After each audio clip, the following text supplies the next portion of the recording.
Hello everyone, welcome to concept clarity and tricks. आज हम discuss करने वाले हैं विजयनगर एम्पायर की लास्ट दो डायनेस्टीज, पहली तुलु डायनेस्टी और दूसरी अराविडु डायनेस्टी। इनके बारे में हम डिस्कशन करने वाले हैं, ठीक है। और देखेंगे कि किस तरह से डिक्लाइन में जाएंगे, इनके बारे में हम कंप्लीट डिस्कशन करने वाले हैं। तो ध्यान से देखिएगा, ध्यान से समझिएगा, बहुत इंपॉर्टेंट वीडियो है। चलिए, सबसे पहले हम बात करते हैं तुलु डायनेस्टी। तुलु ये थर्ड नंबर पे आने वाली डायनेस्टी है। इनका जो टाइम पीरियड है वो है 1505 टू 1565 टू 70। अलग अलग लिखा हुआ है, किसी जगह पे 65 है, किसी जगह पे 70 है। तो ये आपको रफली पता होना चाहिए, ठीक है। अब सबसे पहले अगर यदि मैं बात करूं इस डायनेस्टी के कुछ इंपॉर्टेंट पॉइंट्स जिनके बारे में आपको जानना चाहिए, वो ये कि इससे पहले हमें देखने को मिलती है सुलु डायनेस्टी। सुलु डायनेस्टी, ठीक है। तुलु डायनेस्टी किसकी जगह पे स्टेब्लिश हुई थी? तो सुलु डायनेस्टी की जगह पे। यहां पे रूलर हुए दैट इज इमादी, इमादी नरसिम्हा। इनको हटाया, किसने हटाया? तुलु डायनेस्टी के एक रूलर ने, जो इसके फाउंडर होंगे, उन्होंने हटाया और अपने आप को स्टेब्लिश किया। बाद में चल के इसी डायनेस्टी को, तुलु डायनेस्टी को रिप्लेस करेंगे और फिर आएंगे अराविडु डायनेस्टी के लोग। अराविडु, ठीक है, क्लियर है। तो ये आपके दिमाग में होना चाहिए, क्लियर। अब हम बात करते हैं इस डायनेस्टी में जो सबसे इंपॉर्टेंट रूलर्स हैं, कौन कौन से रूलर होंगे जो इसके लिए सबसे इंपॉर्टेंट है। तो वो आपको 4 रूलर्स का नाम पता होना चाहिए तुलु डायनेस्टी से रिलेटेड। पहले रूलर है that is Veer Narasimha, Veer Narasimha, first ruler, ठीक है। Second Krishna, Krishna Devaraya, Krishna Devaraya. Third ruler है अच्युत देवराय और फोर्थ रूलर है दैट इज सदाशिव, सदाशिव। ये 4 रूलर्स हैं जिनके बारे में आपको पता होना चाहिए, जिनके बारे में तुलु डायनेस्टी जानी जाती है, ठीक है।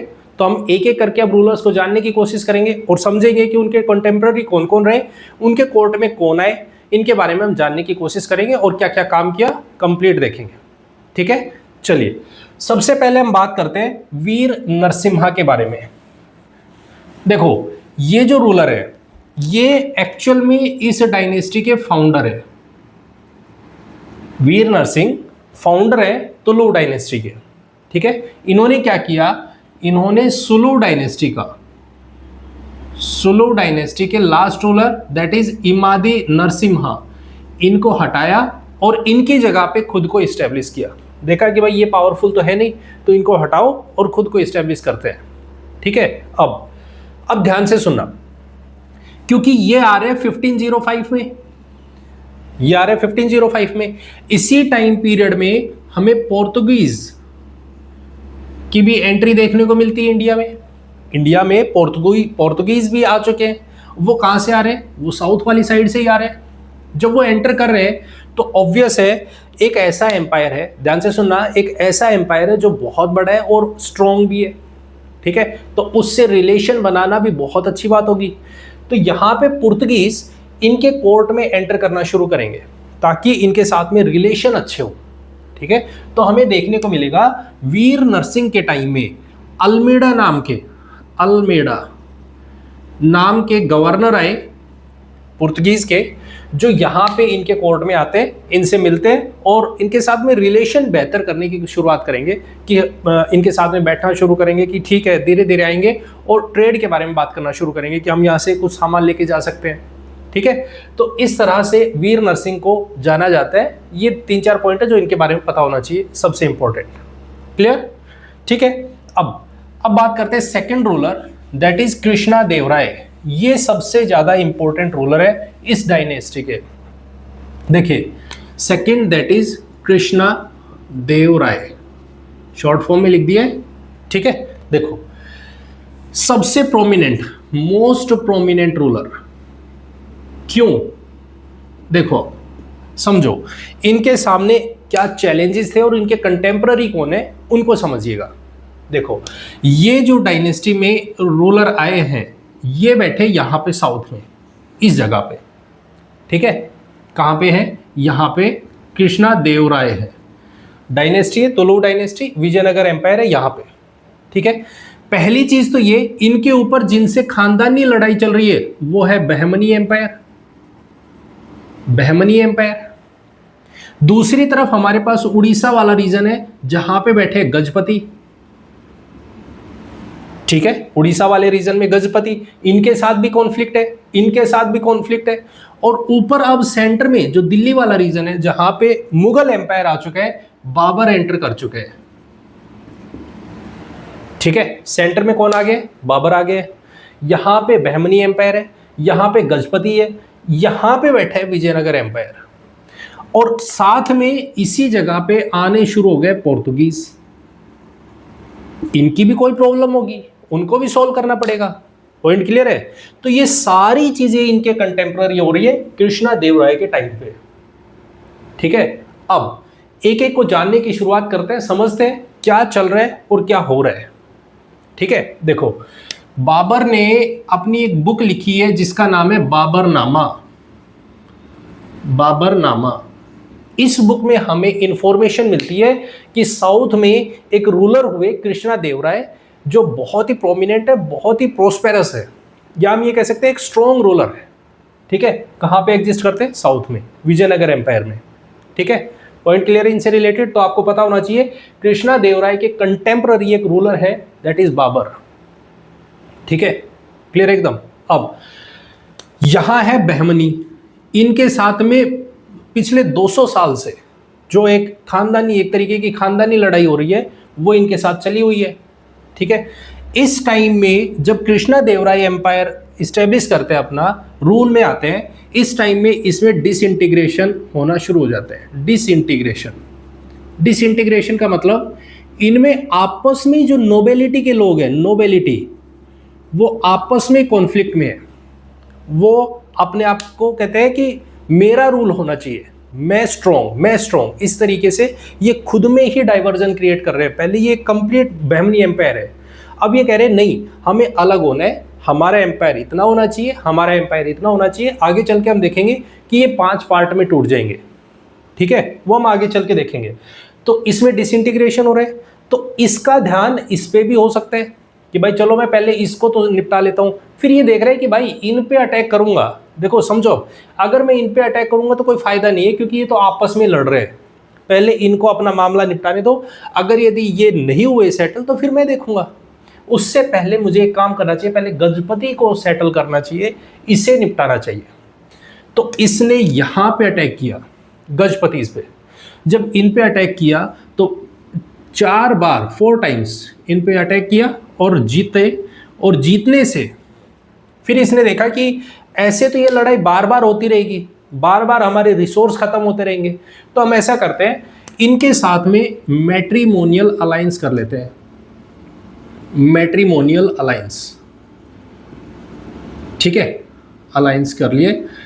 और क्या किया, गजपति की जो डॉटर है, गजपति की डॉटर, उसके साथ में इन्होंने शादी कर ली, ठीक है। क्या किया, गजपति की बेटी है, उनके साथ में इन्होंने शादी कर ली कृष्णा देवराय ने, और बोला कि देखो अब हो गए हमारे एक दूसरे के साथ में मैट्रिमोनियल अलायंसेस, अब हम ऐसा करते हैं, अब ये लड़ाई झगड़े कुछ नहीं है, इनको साइड करो और अब एक अच्छे रिलेशन में रहते हैं और अपने आप को सेटल करते हैं। तो इन्होंने गजपति इसको सेटल करवा दिया, ठीक है। अब यही सेम चीज़ बहमनी एम्पायर देख रहे हैं कि भाई इन्होंने ये तो सेटल कर लिए, अब ये हमारा क्या करें। तो इन्होंने कहा कि देखो अब ये पहुंचते इनके पास में, बोले भाई आप एक काम करो, अब ये लड़ाई है इसको छोड़ दो, कुछ नहीं रखा है, हमारी जो 500 साल सॉरी जो 200 साल से जो हमारी लड़ाई चल रही है, जो कॉन्फ्लिक्ट चल रहे हैं, उनको हम साइड करते हैं और एक स्टेबल यहाँ पे रीजन को क्रिएट करते हैं, ठीक है। इसी के बेसिस पे इन्होंने बहमनीज को सेटल करवाया और सेटल करवाने के बाद अपने आप को, ध्यान से सुनना, इनको सेटल करवाने के बाद एक टाइटल लेते हैं, दैट इज यवन राज, यवन राज स्थापना चार्य,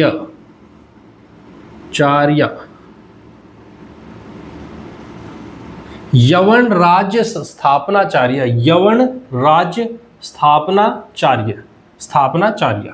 ठीक है, ये आपको पता होना चाहिए। कब लिया इन्होंने? बहमनीज को स्टेबल करवा के, इस एम्पायर को स्टेबल करवा के, उसके बाद अपने आप को क्या किया कि भाई मैं एक टाइटल लेता हूं, यवन राज्य स्थापनाचार्य। क्लियर? अब तीसरे बचे अब हमारे पास पुर्तगीज। अब ये आए, इन्होंने देखा कि भाई यहाँ पे इस रीजन में एक रूलर है जो बहुत स्ट्रांग है, कृष्णदेवराय, इनके कोर्ट में ही आते हैं। ठीक है, तो ये आते हैं और ये कहते हैं कि भाई देखो हम दोनों के इंटरेस्ट सेम है, हम दोनों के इंटरेस्ट सेम है, आपको भी कुछ चाहिए, हमें भी कुछ चाहिए। तो बोले हमें क्या चाहिए? बोले आपको चाहिए घोड़े। ठीक है, आपको क्या चाहिए? घोड़े चाहिए। उनकी सप्लाई हम देंगे। कौन कह रही है? पुर्तगीज। पुर्तगीज कह रहे हैं कि आपको घोड़े चाहिए आपके एम्पायर के लिए, क्योंकि जब आप लड़ाई करने जाते हो या कहीं भी जाते हो तो आपके कुछ ऐसे कैवलरी होनी चाहिए जो फटाफट से किए जाए, लोग जल्दी से पहुंच पाए वहां पे, तो हम आपको घोड़े सप्लाई कर रहे हैं। ठीक है, तो आपको और घोड़े चाहिए तो उनकी सप्लाई हम और देंगे। ठीक है, वही दूसरी तरफ तो बोला कि अच्छा ठीक है, आप हमारी हेल्प कर रहे हो तो आखिर आपको भी तो कुछ चाहिएगा, आप हमारी इतनी हेल्प क्यों कर रहे हो? तो इन्होंने कहा कि हमारा भी कुछ इंटरेस्ट है। और वो इंटरेस्ट क्या है? वो इंटरेस्ट है गोवा। गोवा इन्होंने कहा, पुर्तगीज ने कहा कि हमें गोवा दिलवा दो, क्योंकि गोवा में आदिल शाही है, ये प्रॉब्लम क्रिएट कर रहे हैं हमारे लिए। ठीक है, ये हमारे लिए प्रॉब्लम क्रिएट कर रहे हैं। हम वहां पे ट्रेड करने की शुरुआत करते हैं, वहां पे कोई काम करते हैं, ये आते हैं यहाँ पे प्रॉब्लम करते हैं, क्योंकि यहाँ पे टैक्स कलेक्शन करते हैं, तो हमें उससे काफ़ी प्रॉब्लम होती है, इस मामले को सेटल करवा दो। बोला ठीक है, कोई बात नहीं है। तो यहाँ से कृष्णा देवराय प्लस पुर्तगीज आपस में मिलते हैं और मिलके अटैक कर देते हैं गोवा पे, ऑन गोवा। ठीक है, और इसको अपने कंट्रोल में लेते हैं और इसको किसको दे देते हैं? पुर्तगीज को दे देते हैं। तो इस तरह से इन्होंने इस रीजन में स्टेबिलिटी, इस तरह पे अपना कंट्रोल करने की शुरुआत की। पॉइंट क्लियर है? एकदम क्लियर।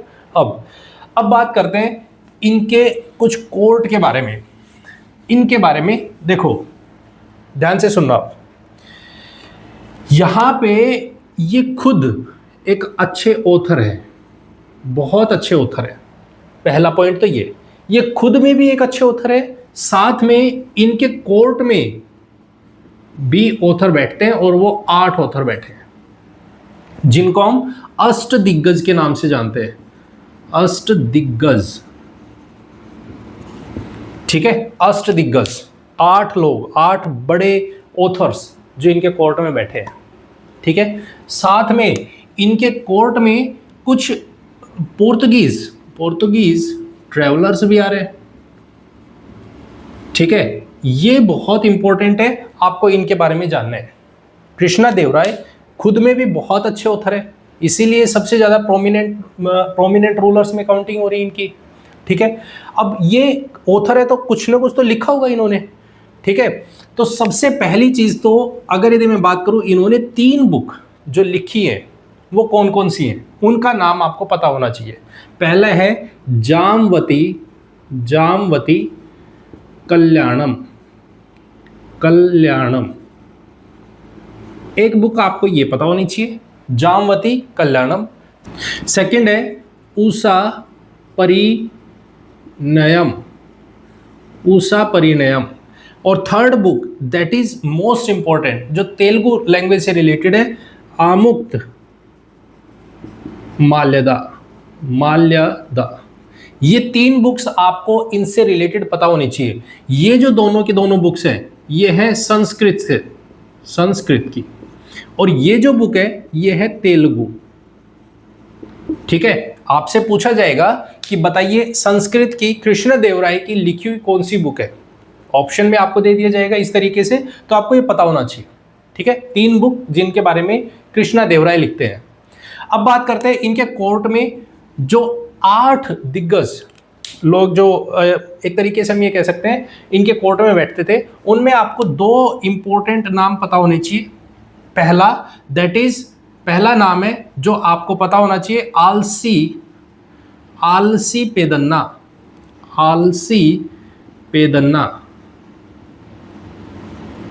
ठीक है, पहला नाम आपको पता होना चाहिए आलसी पेदन्ना। और दूसरा नाम आपको पता होना चाहिए, दैट इज तेनाली रामा। तेनाली रामा, ठीक है, ये दोनों नाम आपको पता होना चाहिए, बहुत इंपॉर्टेंट है, आलसी पेदन्ना और दूसरा तेनाली रामा।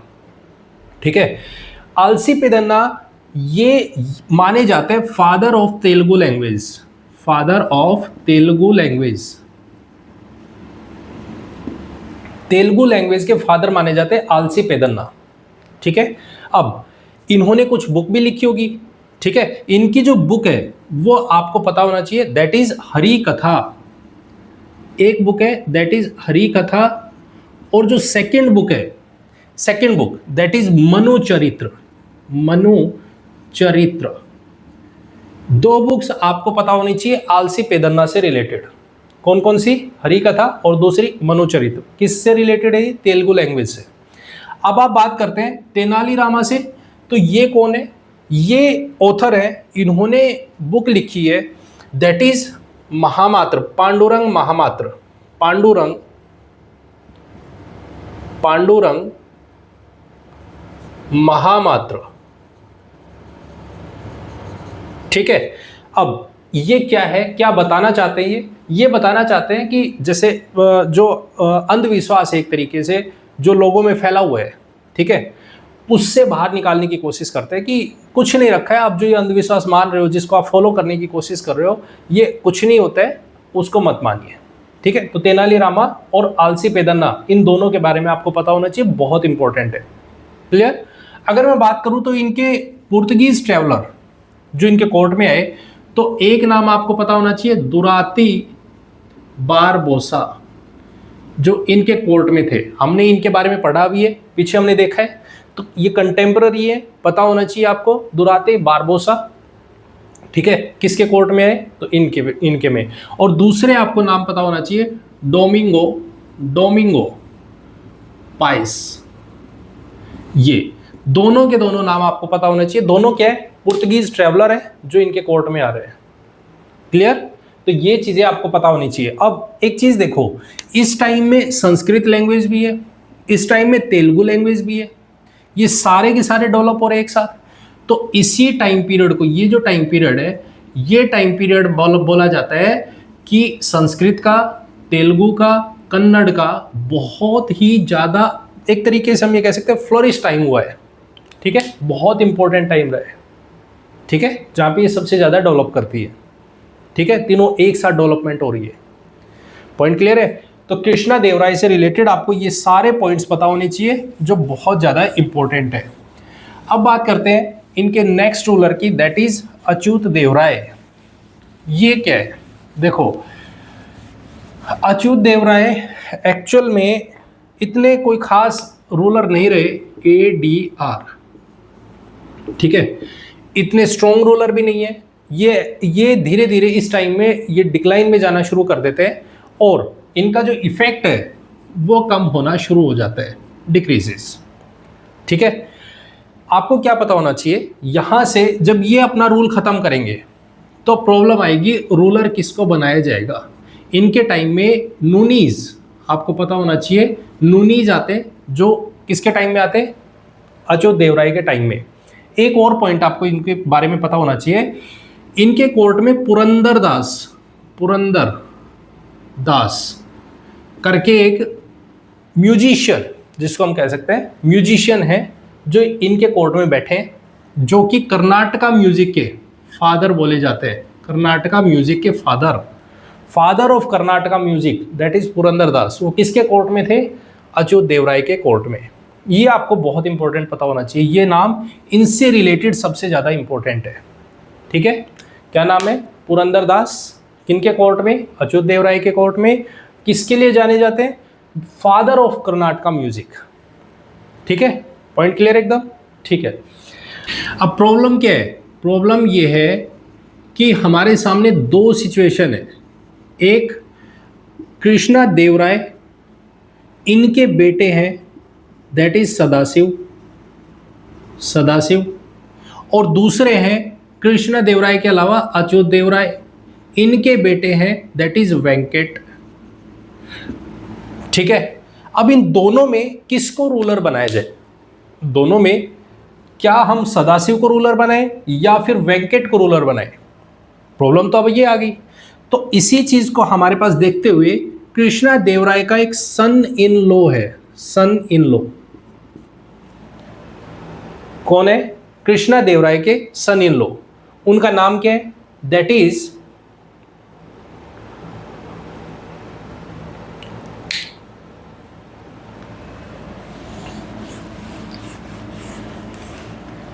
तिरुमल आएगा ना आगे, आलिया रामराय।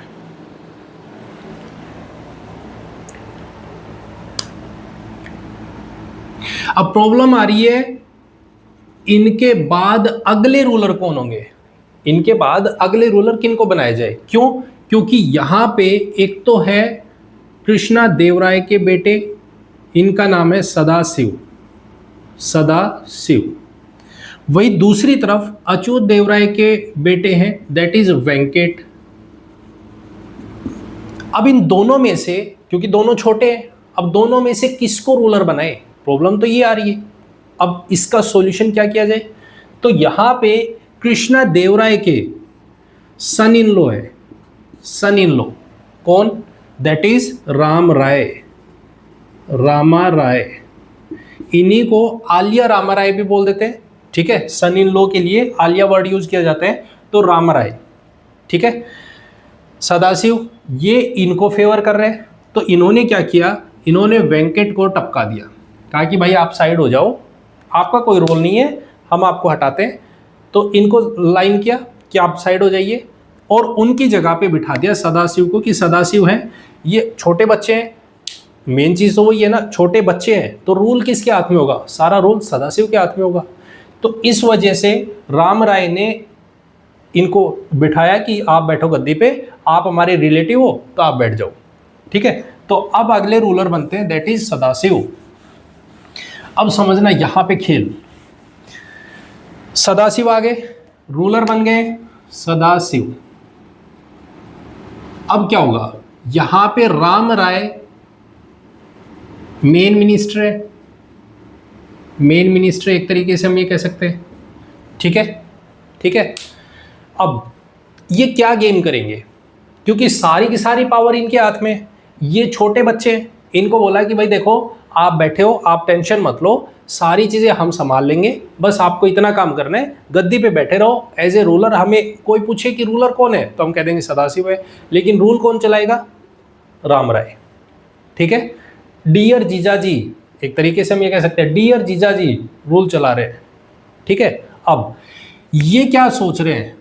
इनके दिमाग में एक चीज चल रही है अब, कि मैं एम्पायर को बड़ा बनाऊं, और बड़ा बनाने के लिए जो बहमनी एम्पायर है, बहमनी एम्पायर, ये मेरे ही कंट्रोल में आ जाए। ध्यान से सुनना, राम राय क्या सोच रहा है? एम्पायर का एक्सपेंशन, और एक्सपेंशन में बहमनी एम्पायर को अपने अंडर में लेने की शुरुआत करने की कोशिश करता है कि मैं इसको अपने कंट्रोल में ले लूं। और उसके कंट्रोल में लेने के लिए क्या करेगा ये? तो ये बहुत ही एक अच्छी चाल चलने की कोशिश करेगा कि फूट डालो और राज करो। ये क्या आपने पॉलिसी सुनी होगी, फूट डालो और राज करो, कि उनको आपस में तोड़ने की शुरुआत करते हैं। तो यहाँ पे बहमनी एम्पायर 5 पार्ट में टूट चुका है। अहमदनगर, अहमदनगर में ये हम जब बहमनी एम्पायर पढ़ेंगे तो वहाँ पे और अच्छे से डिटेल में देखेंगे।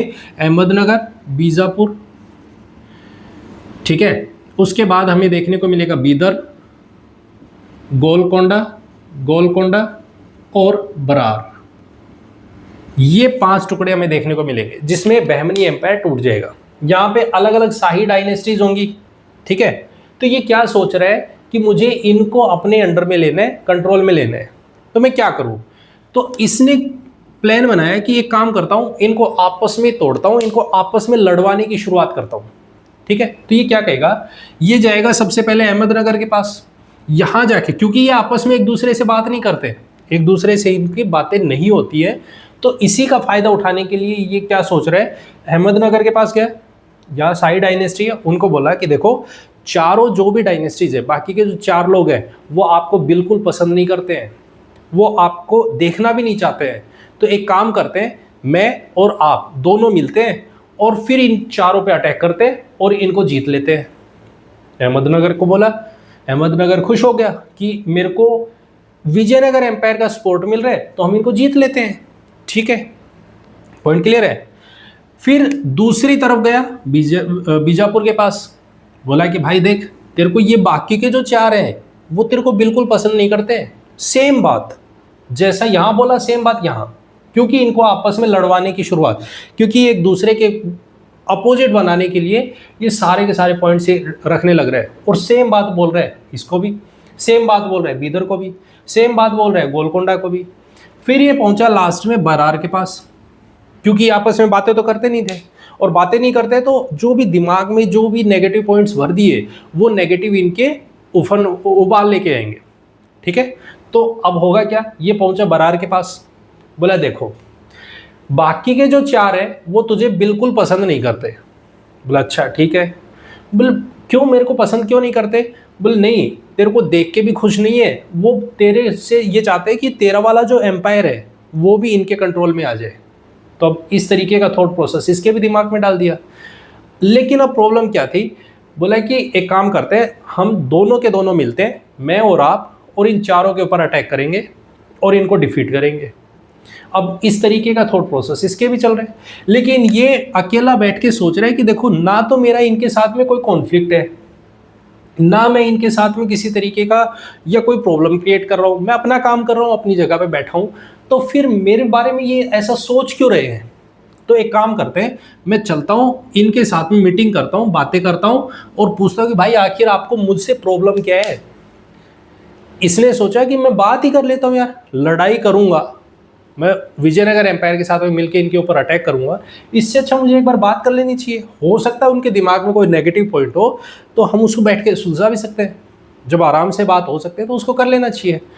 तो इसी के साथ में ये 4 से मुलाकात करता है और फिर बताता है कि भाई ऐसे ऐसे हमारे पास आया। तो इन 4 ने भी सेम बात रिपीट की कि आप हमारे बारे में ऐसा सोचते हो। तो ये बातें अब मिल गई, इनको पता चला कि भाई एक्चुअल में ये तो कॉन्फ्लिक्ट किया जा रहा है हमारे साथ में। तो इसी को इन्होंने कहा कि ये काम करते हैं, अब हम 5 मिल जाते हैं। इन्होंने क्या किया, हम 5 मिल जाते हैं, 5 के 5, और फिर अटैक करेंगे इसके ऊपर और इसको मारेंगे। ठीक है, पॉइंट क्लियर हो गया, समझ आ गया। तो यहां पे बरार ने बोला देखो, मेरा कोई लेना देना नहीं है, मेरी प्रॉब्लम थी वो ये थी कि भाई ठीक है, लड़ाई करना चाहो आप कर लो, मैं नहीं चाहता कि किसी तरीके का कोई भी नरसंहार हो या इस तरीके से कोई भी लोग मरे, हमें शांति से रहना है, बस हमें जीने दो। तो इन 4 ने कहा कि एक काम करते हैं, हम मिलते हैं, और वो अटैक करने की कह रहे हैं, चलो अटैक कर लेने दो उसको। तो यहां से हमारे पास में विजयनगर एम्पायर से आता है कौन, राम राय। ठीक है, ये अटैक करने के लिए जब आया तो यहां पे कहाँ मिलते हैं ये, 1565 में तालीकोटा, इसको बोलते हैं तालीकोटा का युद्ध, तालीकोटा वॉर। ठीक है, यहां पे 4 के 4 अहमदनगर, बीजापुर, बीदर, गोलकोट, ये 4 के 4 मिलते हैं और 4 ने इसके ऊपर अटैक किया और इसको मार दिया। किसको, राम राय को। राम राय को मारा तो ये खत्म हो गया। सदाशिव है ही छोटा बच्चा, ठीक है, तो इसके लिए एक और नया अपॉइंटमेंट चाहिए कि बोले भाई अब आपको एक और नया मंत्री देते हैं, और उसका नाम था तिरुमल। कौन, तिरुमल। ठीक है, कि आपके लिए एक नया मंत्री अपॉइंट कर रहे हैं, दैट इज तिरुमल। अब तिरुमल को बिठा दिया इसका कि भाई आप देखो, महाराज आपका सदाशिव है, ये बच्चा है, तो इसको आपको ध्यान रखना है। अब तिरुमल ने क्या देखा, तिरुमल ने देखा कि ये जो रूलर है, सदाशिव है, ये तो छोटा है, ना इसके पास कोई पावर है, सारी पावर मेरे हाथ में। तो तिरुमल ने अटैक किया, किसके ऊपर, तिरुमल ने अटैक किया ऑन सदाशिव, और सदाशिव पे अटैक करके इसको निपटा दिया। सदाशिव की फाइल खत्म। तो यहाँ से तुलु डायनेस्टी ये भी खत्म हो जाती है, और अपनी एक डायनेस्टी स्टेब्लिश करते हैं, that is called Aravidu dynasty, Aravidu dynasty. ठीक है, तो इस तरह से तुलु डायनेस्टी का एंड होता है और अराविडु डायनेस्टी की इस्टेब्लिशमेंट होती है। लेकिन क्योंकि अब धीरे धीरे विजयनगर एम्पायर डिक्लाइन में जा रहा है, और डिक्लाइन में जाते जाते जाते जाते ना तो इनके पास रिसोर्सेज है, ना इनके पास पावर है, ये धीरे धीरे डिक्लाइन में चले जाएंगे और इस तरह से विजयनगर एम्पायर पूरी तरीके से डिस्ट्रॉय हो जाएगा। 1570s के बाद में ये डायनेस्टी आती है, अपनी डायनेस्टी को इस्टेब्लिश करते हैं। इनके लास्ट रूलर होते हैं श्रीरंगा 3 और इस तरह से ये खत्म हो जाते हैं और अराविडो डायनेस्टी एंड की तरफ चली जाएगी, विजयनगर एम्पायर खत्म हो जाएगा। क्लियर? तो आपको ये सब पॉइंट्स आपको पता होना चाहिए कि किस तरह से विजयनगर एम्पायर में तुलु डायनेस्टी आती है, सालू डायनेस्टी आती है, वो हमने डिस्कस किया, संगम डायनेस्टी होती है, अराविडो डायनेस्टी होती है, कंप्लीट डिस्कशन। अब हम बात करेंगे इसके एडमिनिस्ट्रेशन की कि किस तरह से विजयनगर एम्पायर में एडमिनिस्ट्रेशन रन होता है, उसके बारे में हम कंप्लीट डिस्कशन करेंगे। ठीक है, आई होप आपको ये वीडियो अच्छी लगी तो इसे लाइक, कमेंट एंड शेयर जरूर करें। चैनल को सब्सक्राइब नहीं किया तो प्लीज़ चैनल को सब्सक्राइब जरूर करें। Thank you very much and have a nice day. Bye bye, take care.